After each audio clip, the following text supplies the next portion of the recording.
Good morning, students. Hope you are all well and very perfect in your homes. Let us again come to our topic genetics and evolution. Before coming to our today's topic, let us first quick recap of the previous chapters. In the very beginning, I told you the definition of genetics. What is genetics? Genetics is the branch of science which deals with heredity and variations. Then what is heredity? Heredity is the transmission of characters from parents to the offsprings. Then variations. Variations are the slight differences found when individuals are the progeny. After that, I told you various theories of the inheritance, previous philosophers' theories, the pangenesis theories, theory of germplasm, theory of pure blood, etc. etc. But all those theories every theory I told you that all these theories are not valid up to that date. After that, we have discussed the life history of Mendel. Who was Mendel? You have clearly understand Mendel's research work, Mendel's plant material, pea plant, that is Pisum sativum, and what are the various characteristics of the Pisum sativum, why Mendel was lucky to select that plant, and after that techniques of the Mendel, which I have discussed. Techniques, Mendel, pure line selection. What are pure lines? Crossing, self-pollinating the progeny for 2, 3 or 4 generations, and after that getting the same type of the individual as that of the parents, that is called pure type of individuals. So after that we have discussed hybridization, various techniques of hybridization, tagging, wagging, labeling, etc. And next was the crosses of the Mendels. Today let us come to our topic, that is Mendel's mono-hybrid cross. How Mendel took his experimental material and crossbreed them. First of all, Mendel ने क्या किया था?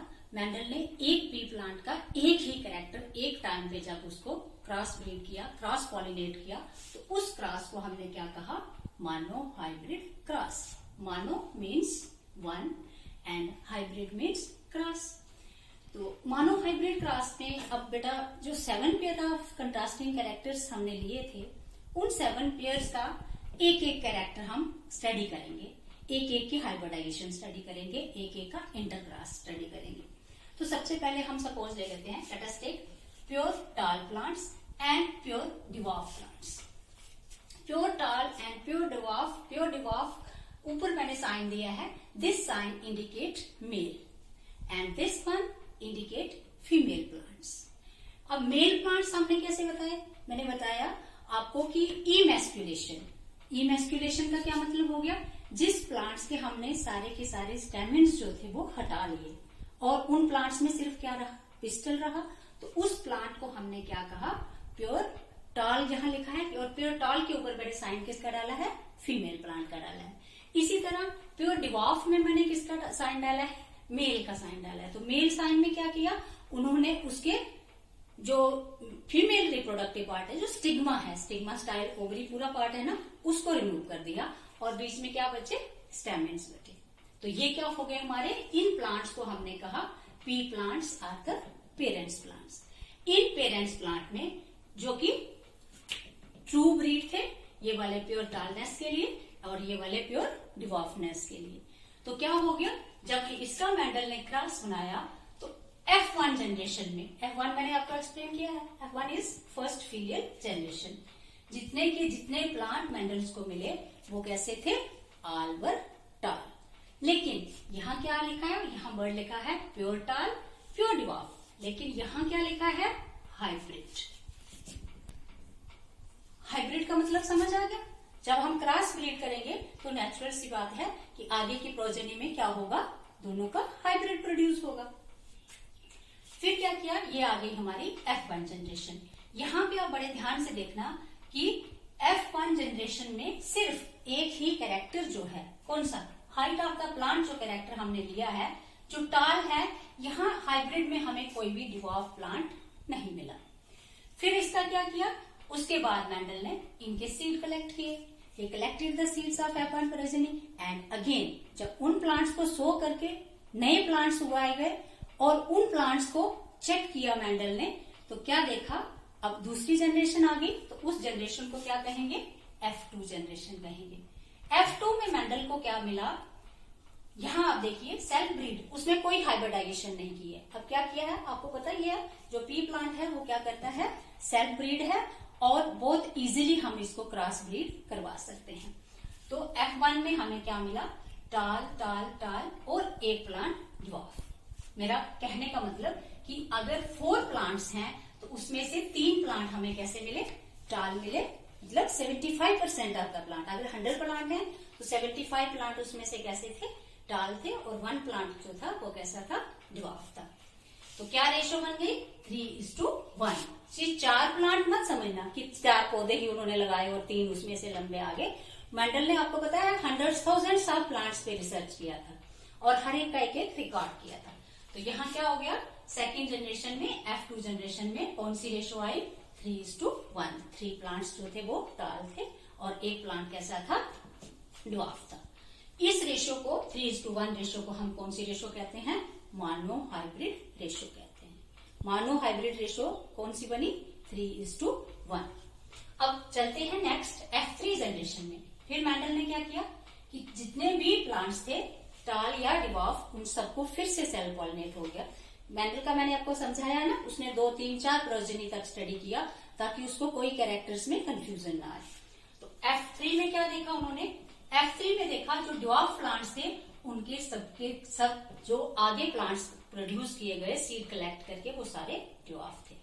लेकिन जो टाल थे, कौन से टाल, अब कितने बचे सब टाल, उसमें से जो 3 टाल प्लांट्स थे, मतलब 100 है तो 75 जो टाल थे, उन टाल में सिर्फ 1/3 जो टाल थे उन्होंने कौन सा प्रोड्यूस किया, टाल प्लांट्स प्रोड्यूस किए। और जो 2/3 टाल प्लांट थे उनमें से क्या आया, उनमें से दोबारा ये वाली रेशो आई, कौन सी, 3:1। 2/3 प्लांट्स ने फिर से कौन से प्लांट्स प्रोड्यूस किए, 3 टाल and 1 dwarf. Is it clear बेटा, यहां तक समझ आ गया। तो ये था, ये किसका लिया हमने, हाइट ऑफ द प्लांट लिया। अब जरा हम इसको चेंज कर लेते हैं। अब हम यहाँ पे लेंगे दूसरा कैरेक्टर, भी मैं आपको समझा देती हूँ। अब हम लेंगे फ्लावर का कलर। तो आपको पता है रेड फ्लावर जो है वो क्या है, डोमिनेंट कलर है, और रेड का जो रिसेसिव है वो क्या है, R और R।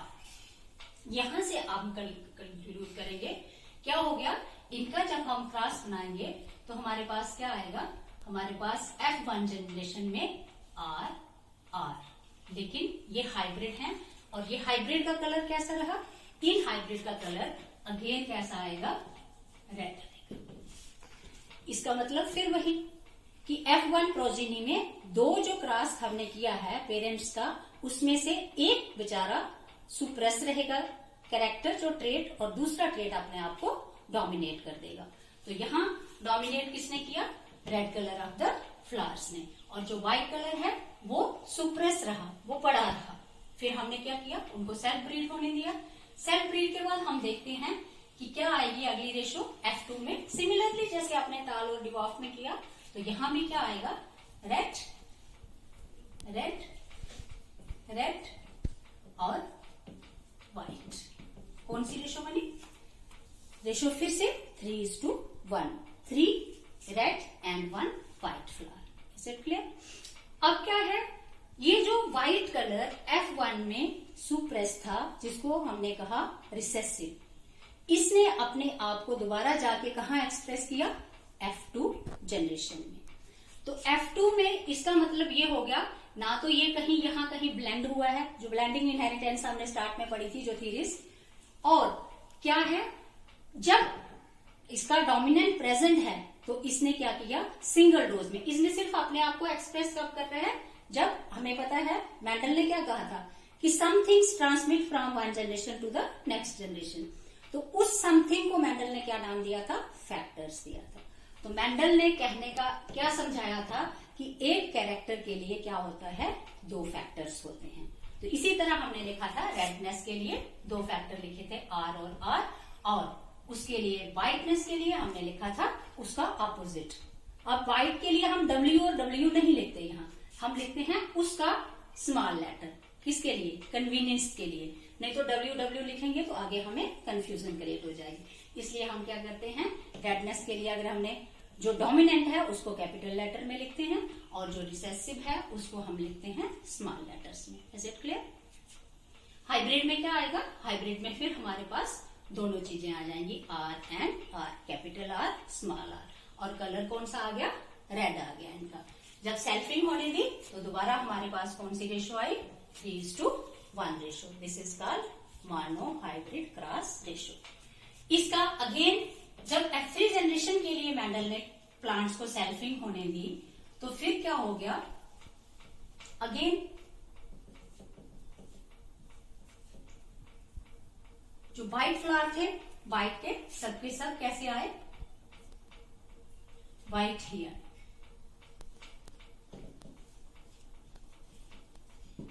लेकिन जो 2/3 रेड थे उसमें से सिर्फ 1/3 जो थे उनका कैसा प्रोजनी हुई? रेड। और इनका अगेन कैसा? Red white red white. Is it clear? अब 7 पेयर ऑफ कंट्रास्टिंग कैरेक्टर्स मैंने तुम लोगों को बताए। नेक्स्ट आपका यही होमवर्क है। ये आप चाहे मुझे व्हाट्सएप करके दिखा देना। क्रॉसेस बनाने हैं, देखना है। उसमें दिया है मैंने जो टेबल आपको दिया था कि उसमें डोमिनेंट कौन से हैं कैरेक्टर, और जिस तरह पॉट की शेप ले लेंगे, पॉट का कलर ले लेंगे, सीड की शेप ले लेंगे, सीड का कलर ले लेंगे, राउंड रिंकल, राउंड सीड क्या है? डोमिनेंट है, रिंकल क्या है? रिसेसिव है। पॉट शेप में क्या है? पॉट शेप में कंस्ट्रिक्टेड और स्मूथ। जो स्मूथ है वो क्या है? डोमिनेंट है। जो कंस्ट्रिक्टेड है वो क्या है? रिसेसिव है। तो ये पूरे के पूरे क्लासेस तुम लोग साथ के साथ जो है मोनोहाइब्रिड क्लासेस, दूसरा नहीं लेना, एक टाइम में एक ही कैरेक्टर का हमने जब हाइब्रिडाइजेशन करना है और उसके क्या रिजल्ट्स हैं वो तुम लोग मुझे बना के दिखा दोगे। अब यहाँ मैंने आपको बता दी यहाँ की रेशो क्या है, हाइब्रिड रेशो 3:1। ये कौन सी आ गई? 2 वर्ड और यहाँ आपको याद करने पड़ेंगे। कौन कौन से? इसमें आपको फिनोटाइप और जीनोटाइप। फिनोटिपिक रेशो क्या है? फिनोटिपिक रेशो है, फिनोटाइप होता है एक्सटर्नल अपीयरेंस, मतलब हम बाहर से कैसे दिखाई दे रहे हैं। मैं खड़ी हूं तो ये क्या? फिनोटाइप है। आप मेरे सामने हो तो आपका मैं क्या देख रही हूँ? फिनोटाइप। लेकिन जो जेनेटिक कंस्टिट्यूशन है अंदर की उसको हम क्या बोलते हैं? जीनोटाइप। तो ये भी तुम्हारा होमवर्क दे रही हूँ। यहाँ मैंने 3:1 मोनो हाइब्रिड क्रॉस की आपको फिनोटिपिक रेशो दे दी है। आपको क्या मुझे बताना है? Genotypic ratio. Is it clear? Next, यहाँ क्लासेस समझ आ गए हैं तो उसके बाद हम देखेंगे results of Mendel's mono hybrid cross. ये जो मोनो हाइब्रिड क्रॉस मेंडल ने किए, इससे मेंडल की फाइंडिंग क्या थी या उसके रिजल्ट क्या थे। तो पहला है, Mendel proposed that something were passed unchanged from parents to offsprings through gametes over successive generation. क्या कहा मेंडल ने? कि कुछ चीज है, समथिंग, जो पास करती है पेरेंट से ऑफस्प्रिंग तक थ्रू गैमीट्स। किसके उससे जाएगी? गैमीट से। क्योंकि रिप्रोडक्शन में मैंने आपको बताया था कि जो हमारे बहुत पुराने लोग थे उनको भी मालूम था कि ये जो वेरिएशन का काज है ये कहाँ छुपा है? सेक्सुअल रिप्रोडक्शन में। तो मेंडल ने क्या कहा? देयर आर सम थिंग्स, कुछ चीजें हैं जो ट्रांसमिट करती हैं एक जनरेशन से दूसरी जनरेशन में। किससे? गैमीट से। तो उन समथिंग्स का क्या है? Mendel propose that somethings were passed unchanged from parents to offspring through gametes over successive generation. Is it clear? दूसरा है, F1 plants of reciprocal crosses were similar. एक चीज मैं आपको और क्लियर करूंगी यहाँ पे। ये जो हमारा क्रॉस है, जो मोनो हाइब्रिड क्रॉस, यहाँ हमने क्या किया? यहाँ हमने जो फीमेल प्लांट्स थे उनको डोमिनेंट लिया है, जो मेल प्लांट थे उनको हमने रिसेसिव लिया है। अगर हम इसका अपोजिट कर लेते हैं, जो फीमेल प्लांट्स हैं उनको हम अगर रिसेसिव कर लेते हैं और जो मेल प्लांट हैं इनको अगर हम डोमिनेंट रखते हैं तो दोबारा हमें क्या आएगा? सिमिलर रिजल्ट्स आएंगे। क्रॉस कौन सा हो गया? रेसिप्रोकल। रेसिप्रोकल का मतलब क्या हो गया? कि जब हमने क्या किया, सिर्फ जो पेरेंट्स थे उनका हमने जो सेक्सेस है वो चेंज किया। जो मेल वाले थे उनको फीमेल कर दिया, जो फीमेल वाले थे उनको मेल कर दिया। Is it clear? लेकिन रेसिप्रोकल क्रॉसेस के बाद भी हमें क्या मिला? सेम रिजल्ट मिले। 3:1 रेशियो जो मेंडल के मोनोहाइब्रिड क्रॉस की थी। तो क्या है, F1 plants of reciprocal crosses were similar. Next is F1 plants resembles one of the parents and were not intermediate। क्या मतलब हुआ इसका, जो F1 प्लांट्स जब हमने क्रॉस ब्रीडिंग की तो वो सिर्फ एक ही पेरेंट्स के साथ उनका रिजेम्बलेंस रहा। जैसे यहाँ रेड और व्हाइट का हमने अगर क्रॉस बनाते हैं तो F1 में इंटरमिंगल पिंक कलर नहीं मिलेगा हमें, या प्लांट की हाइट जब हम लेते हैं कौन सा टाल और डिवाटो इंटरमीडिएट हाइट नहीं मिलेगी। उन दो पेरेंट्स का जो क्रॉस था उसमें से हमें सिर्फ क्या मिला, एक ही पेरेंट्स का जो कैरेक्टर है वो F1 जनरेशन में एक्सप्रेस हुआ। Next, in F2 generation both the parental traits of the characters are expressed. Next में क्या है कि F2 जनरेशन जब हमने ली तो हमें दोनों पेरेंट्स के जो ट्रेट्स थे वो मिले।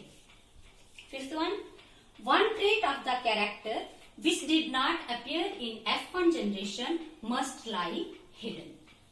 यहाँ क्या हो गया, जो ट्रेट F1 में एक्सप्रेस नहीं कर पाया लेकिन वो ट्रेट वहां प्रेजेंट था, वो वहां छुपा हुआ था, वो अपने आप को भले ही उसमें F1 जनरेशन में नहीं कर पाया लेकिन अपने आप को एक्सप्रेस कहां जाके किया, उसने नेक्स्ट जनरेशन में किया। Out of the two factors representing alternate traits of a character, one is dominant and express itself in F1 and the other factor is recessive। मैं पहले ही तुम्हें बता चुकी हूँ कि दो ट्रेट कौन कौन सा, जैसे हमने यहाँ कलर का ही रखूंगी जो सामने है तुम्हारे कि रेड और व्हाइट का है, तो जो ट्रेट अपने आप को F1 में एक्सप्रेस करता है उस ट्रेट को हम कौन सा ट्रेट कहेंगे, डोमिनेंट ट्रेट कहेंगे। और दूसरा ट्रेट जो अपने आप को F1 में छुपा के रखता है, एक्सप्रेस नहीं कर पाता, उसको हम क्या कहेंगे, रिसेसिव ट्रेट कहेंगे। Is it clear? There is no mixing of the two factors in the hybrid। As I have cleared already कि यहाँ F1 में रेड और व्हाइट के क्रॉस में हमें कोई पिंक कलर नहीं मिला, मिक्स नहीं हुए, दोनों का इंडिपेंडेंट अपना अपना एक्सप्रेशन रहा। Next is at the time of gamete formation the two factors segregate and pass into different generations and pass into different gametes। यहां मेंडल ने क्या कहा, एक कैरेक्टर के लिए क्या है, एक ट्रेट के लिए दो फैक्टर्स हैं।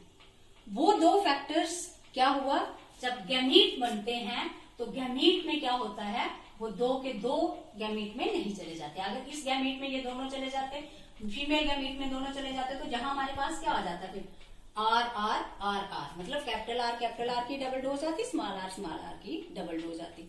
लेकिन आपको सेक्सुअल रिप्रोडक्शन जैसे आप पीछे पढ़ ही रहे हो तो वहां आपको पता है गैमीट फॉर्मेशन किससे होता है, मियोसिस से होता है। मियोसिस कौन सी डिवीजन है, रिडक्शनल डिवीजन है। यहाँ क्या है, यहाँ पे जो गैमीट्स हैं वहां जो पेरेंट्स का क्रोमोसोमल कॉम्बिनेशन है वो हाफ हो जाता है, उससे हाफ आता है एक गैमीट में, और दोबारा कंबाइन कैसे होता है, फर्टिलाइजेशन से आधे मेल गैमीट्स आ जाते हैं, मेल गैमीट में क्रोमोसोम जाते हैं, आधे फीमेल। ये नेक्स्ट में आपको बढ़ाऊंगी, लेकिन फिलहाल यहाँ तक क्या है, यहाँ तक जैसे मेंडल ने कहा, at the time of gamete formation the two factors segregate and pass into different gametes. दो फैक्टर जो हैं, जैसे यहाँ गैमेटोजेनेसिस अगर होती है तो क्या हो जाएगा, ये सेपरेट सेग्रीगेट करेंगे और एक गैमीट के पास क्या होगा, सिंगल जो कैरेक्टर है जिसको मेंडल ने फैक्टर कहा था वही रहेगा। Therefore, Mendel predicted the occurrence of meiosis long before। यहां से हमें एक चीज और क्लियर होती है कि अभी जो मैं आपको meiosis बता रही हूं, तब तो meiosis का कोई कंसेप्ट नहीं था मेंडल के टाइम में, लेकिन उस meiosis की जो प्रिडिक्शन थी वो मेंडल ने काफी पहले ही कर दी थी, जब मेंडल ने बोला था कि गैमीट फॉर्मेशन में क्या होता है, दो फैक्टर्स जो हैं ये सेग्रीगेट करते हैं और हर गैमीट के पास क्या रहता है, इन फैक्टर का, दो फैक्टर का एक एक फैक्टर जो है वो ट्रांसमिट हो जाता है। Is it clear? Next, the two traits of the character appear in F2 generation in ratio of 3:1।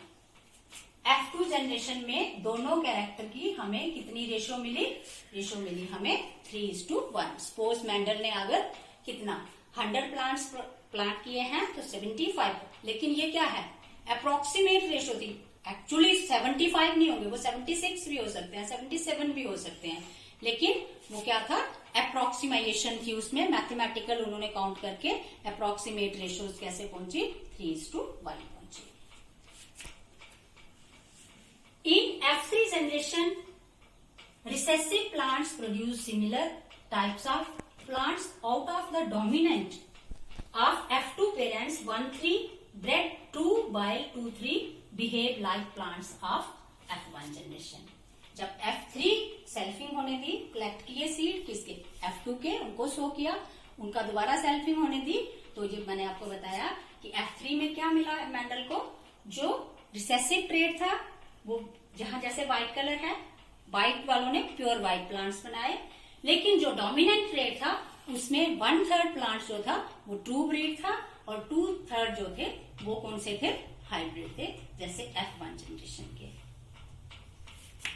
Is it clear? I think अब मानो हाइब्रिड क्रॉस तुम लोगों को क्लियर हो चुका हो। अब क्या करना है हमने? अब हम लेंगे dihybrid cross. Dihybrid में क्या करेंगे बेटा हम? डाई हाइब्रिड क्रॉस में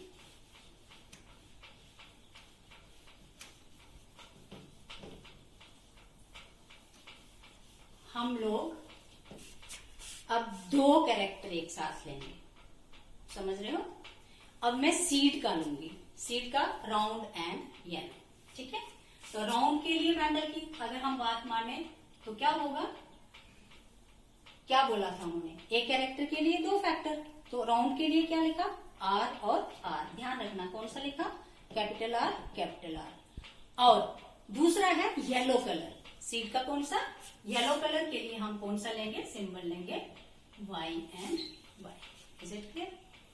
अब जो इसका रिसेसिव है उसके लिए हमने क्या रखना है? जैसे मैंने पहले तुम्हें बताया, राउंड येलो, तो यहां क्या आएगा? इधर मैं लिख ही लेती हूं, ये कौन से हैं? राउंड येलो किससे क्रॉस करेंगे? रिंकल ग्रीन, ठीक है? तो रिंकल ग्रीन के लिए अब हमने यहां क्या लेना है? यहां हम लेंगे इसका रिसेसिव जो है R R Y Y। Are you getting? तो ये हमारे फीमेल प्लांट्स हो गए, इनको हम रखेंगे मेल प्लांट्स। तो जब इसका F1 हमारे पास आया तो वो कौन सा F1 था? अब ध्यान रखना 2 कैरेक्टर ले रहे हैं, राउंड और येलो, रिंकल और ग्रीन। लेकिन F1 जो हाइब्रिड प्लांट है वो दोबारा क्या आया? अब सिंगल डोज आएगा ना यहाँ, जैसे मैंने आपको बताया कि गैमेट्स के पास क्या आएगा? 2 फैक्टर्स एग्रीगेट कर जाएंगे, तो यहाँ क्या आएगा? R R Y Y। ये क्या थे? हाइब्रिड थे। और इनका कलर कैसा था? इनका कलर दोबारा राउंड और येलो था। अब यहाँ क्लियर हो गया कि राउंड और येलो, जो कैपिटल क्यों लिखा है हमने कि राउंड और येलो जो कलर है सीड का वो क्या है? डोमिनेंट है, राउंड शेप और yellow colour. Are you getting? Is it clear? अब क्या है इसका? फिर उन्होंने क्या कर दिया? सेल्फिंग में क्या हो गया? F2 जनरेशन में हमें क्या मिला? F2 में हमें मिला कॉम्बिनेशन कौन कौन सा? राउंड येलो,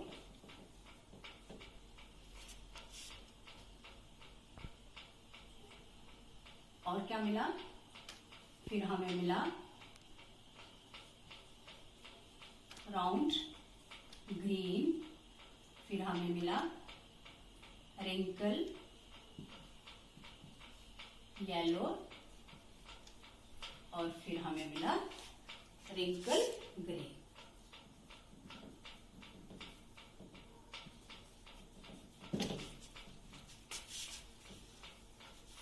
कौन कौन सा मिला? देखो बेटा, एक तो हमें हाइब्रिड वाला ही मिल गया, कौन सा? Parental combination round and yellow. तो ये हमें कितने प्लांट मिले approximately 9, round green 3, wrinkle yellow 3 and wrinkle green 1। Are you getting? समझ रहे हो? जो प्योर कॉम्बिनेशन थे, जो पेरेंटल कॉम्बिनेशन थे, वो हमें मिले कहा 9 प्लांट राउंड येलो, और रिंकल ग्रीन वाला कॉम्बिनेशन सिर्फ कितना मिला 1। 2 नए कॉम्बिनेशन यहाँ पे आए। कौन कौन सा आया? राउंड के साथ कौन सा आ गया? ऐसे राउंड के साथ हमने कौन सा रखा था? येलो रखा था। नए कॉम्बिनेशन में क्या आ गया? जो राउंड शेप है उसके साथ हमें ग्रीन कलर भी मिला 3 प्लांट्स में, और जो रिंकल सीड थे उनके साथ हमें कलर कौन सा मिल गया? Yellow colour. मतलब कि डोमिनेंट साथ गए, लेकिन यहाँ क्या हो गया? यहाँ डोमिनेंट और रिसेसिव, यहाँ रिसेसिव और डोमिनेंट, और नेक्स्ट में रिसेसिव एंड रिसेसिव। तो इस क्रॉस को जिसमें हमने क्या किया? 2 पेयर ऑफ कंट्रास्टिंग कैरेक्टर्स लिए, स्टडी किया, रेशो हमें क्या मिली? 9:3:3:1। कौन सी? F2 ratio. ठीक है। फिनोटिपिकली क्या रेशो मिली हमें? 9 plants round yellow, 3 plants round green, seeds इनके। यहाँ प्लांट्स नहीं है, यहाँ हम किसकी बात कर रहे हैं? प्लांट्स उगाने के बाद जब हम उनके सीड कलेक्ट किए, और उसके बाद wrinkle yellow 3 and wrinkle green 1। तो इस रेशो को हम क्या कहते हैं? डाई हाइब्रिड रेशो कहते हैं। क्या कहते हैं? Dihybrid. अब जरा इसको मैं आपको समझाऊंगी। क्या है? Results of Mendel's dihybrid cross. क्या किया? सबसे पहले तो जब डाई हाइब्रिड क्रॉस किया तो 2 कंट्रास्टिंग कैरेक्टर्स लिए, और उनमें मेंडल को क्या मिला? 4 टाइप्स ऑफ प्लांट्स। कितने टाइप के प्लांट मिले? 4 टाइप के। राउंड येलो मिले, राउंड ग्रीन मिले, रिंकल येलो मिले एंड रिंकल ग्रीन मिले। नेक्स्ट है न्यू कॉम्बिनेशंस। पेरेंटल कॉम्बिनेशन तो मिले ही मिले हमें, राउंड येलो भी मिला, रिंकल ग्रीन भी मिला, लेकिन 2 नए कॉम्बिनेशन मिले। कौन कौन सा? राउंड गया किसके साथ? ग्रीन के साथ, और रिंकल किसके साथ? येलो के साथ। तो 2 न्यू कॉम्बिनेशन। यहाँ पे अब क्या है? यहाँ से जैसे पहले मोनोहाइब्रिड क्रॉस में क्या हो गया? उन्होंने कहा कि गैमीट्स फॉर्मेशन में क्या करते हैं? फैक्टर्स सेग्रीगेट करते हैं। तो यहाँ क्या बोला? डाई हाइब्रिड से मेंडल को क्या मिला? डाई हाइब्रिड से मेंडल ने ये कहा कि ये जो ट्रेड्स हैं, इनके जो फैक्टर्स हैं, ये क्या है?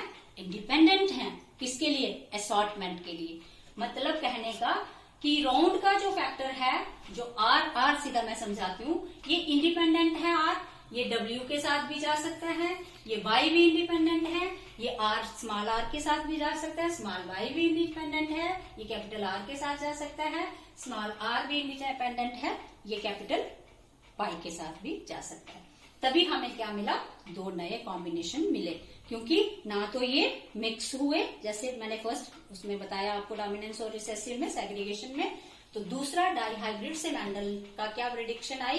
डाई हाइब्रिड से मेंडल ने क्या कहा कि ये जो गैमीट फॉर्मेशन है, इसमें जो फैक्टर्स हैं वो क्या है? इंडिपेंडेंटली असॉर्टेड होते हैं, इंडिपेंडेंटली मूव कर सकते हैं। फिर मेंडल ने आगे क्या कहा? ट्राई हाइब्रिड क्लासेस जो बनाए, तो वो आपके सिलेबस में नहीं है, अगर डिस्कस करना होगा तो जब क्लासेस लगेंगी तो मैं आपको बताऊंगी। यहां तक क्लियर है? मोनो हाइब्रिड क्लास और डाई हाइब्रिड क्लास प्रैक्टिस करना है, मोनो हाइब्रिड क्लासेस की भी और डाई हाइब्रिड क्लासेस की भी, और मुझे वो उसमें व्हाट्सएप में या जैसे भी आपको अच्छा लगे मुझे वो चेक करवाना है। फिर है रीजंस फॉर मेंडल्स सक्सेस। क्या क्या है? ये भी बात पहले भी मैं बता चुकी हूँ, फिर से देखते हैं। सबसे पहला क्या है? Selection of the pure breeding varieties. एक रीजन जो मेंडल की सक्सेस का था वो क्या था? जैसे यहां लिखा है ना राउंड येलो, तो ये क्या है? प्योर ब्रीड है।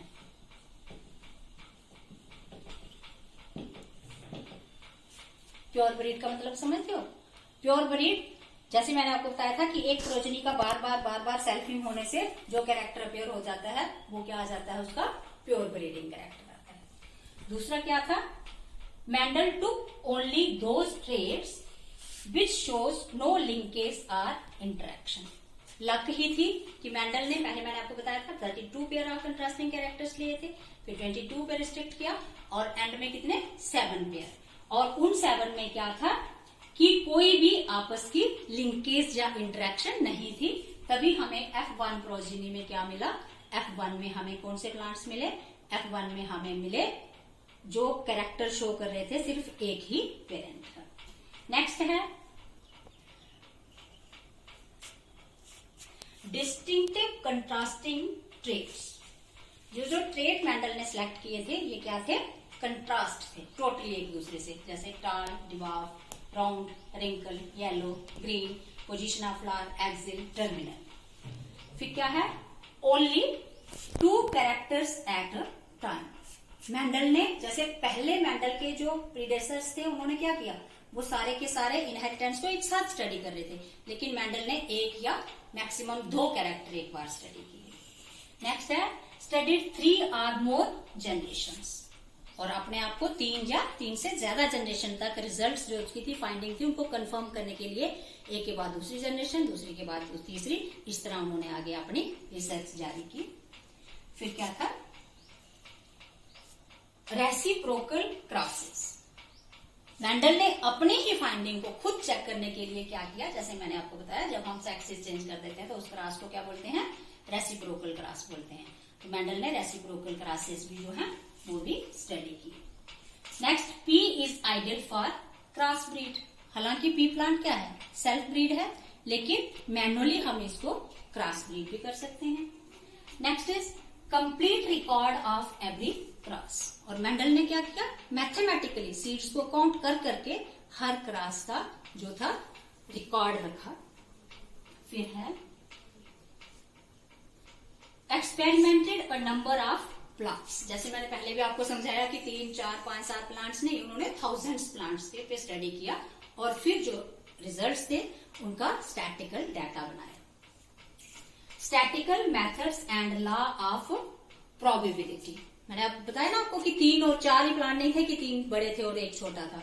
प्रोबेबिलिटी रखा उन्होंने उसमें, और डाटा कौन सा रखा, स्टैटिकल रखा। फिर क्या था,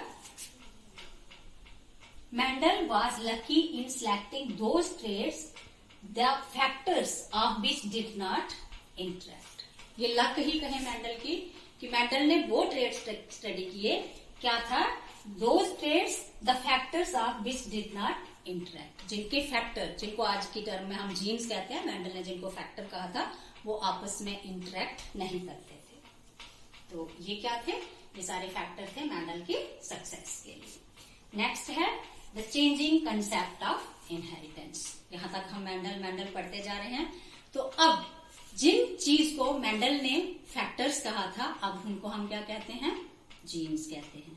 अब तो मैंने आपको पहले दिन ही बताया था कि जेनेटिक्स इतनी एडवांस हो गई है कि हम लोग क्या कर रहे हैं, हम लोग डिजाइनर बेबीज तक प्रोड्यूस करने वाले हैं, कर रहे हैं लोग। जैसे बताया था मैंने आपको कौन सा आई कलर चाहिए बच्चे के, कैसे कलर कैसा होना चाहिए, स्किन कलर कैसा होना चाहिए, हेयर कैसे होने चाहिए। तो वहां पे तो चेंजिंग कंसेप्ट में सबसे पहले कौन, जोहानसन साइंटिस्ट थे 1909 में। इन्होंने मेंडल ने जो समथिंग्स कहा था, somethings were passed and changed from parents to next generation, उन समथिंग को जिसको मेंडल्स ने क्या कहा था, फैक्टर्स कहा था, जोहानसन ने टर्म दी जीन्स। तो आज की डेट में मेंडल के फैक्टर्स को क्या कहा जाता है, जीन्स कहा जाता है। और जीन्स के बाद भी अब आगे रैकॉन, म्यूटान, सिस्ट्रॉन, ये टर्म्स जब मैं आपको मॉलिक्यूलर बायोलॉजी पढ़ाऊंगी तो उसमें मैं आपको एक्सप्लेन करूंगी। ये टर्म्स किसने दी थी, ये टर्म्स दी थी एस बेंजर 1955 में। कौन कौन सी, रैकॉन, सिस्ट्रॉन, म्यूटान। म्यूटान क्या है, म्यूटेशन से, रिकॉन रिकॉम्बिनेशन से, तो सिस्ट्रॉन क्या आ गया, सिनोनिमस आ गया जीन्स का। तो I think it is sufficient for today. Go through the whole lecture, go through your books, NCERT books, try to calculate the crosses, both monohybrid and dihybrid.